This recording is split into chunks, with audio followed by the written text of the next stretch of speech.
Right now at 5, a stark reminder that even just a small spark can lead to smoke and flames in seconds. These flames seen along the Beeline Highway near the Bush Highway just northeast of Fountain Hills a few hours ago. Crews responding from both the air and on the ground to stop it from spreading. An engine fire in a semi-truck initially sparking the flames that then ignited the brush. You can see that melted truck on your screen right now. Our Cliff Castle chopper up over the scene along the 87. At one point, the road shut down in both directions, leaving drivers at a standstill. The northbound lanes are now back open, but the southbound lanes remain closed north of Fountain Hills, and the area is still smoldering right now. But this really highlights the wildfire dangers our state faces this time of year. I want to bring in Matthew Lane with the Mesa Ranger District. Matthew, thanks for joining us. You're on the phone with us. Let's start with how close this fire got to homes or other structures, and sort of what's the level of concern right now? Yeah, thanks for having me. As far as how close it got to structures, it was fairly far away from most homes and structures.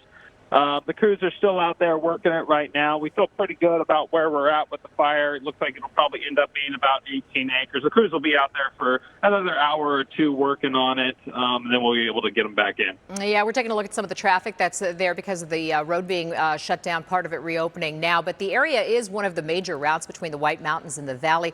Any special challenges you face in an area like this?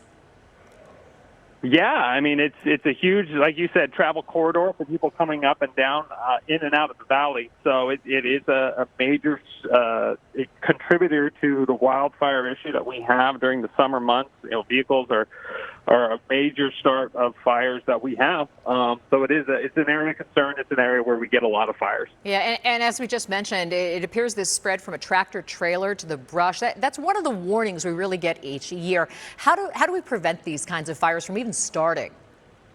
Yeah, again, cars, trucks, trailers, they're all a big contributor to the wildfire issue. A lot of times it'll be, chains that are dragging behind a trailer.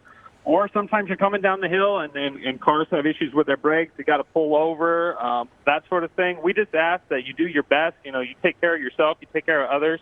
You want to be out of the roadway, but you try not to pull over into the grass or the brush because that's where our fires come from. Yeah, Matthew Lane with the Mesa Ranger District. Thanks so much, Matthew, for joining us. Really appreciate the insight.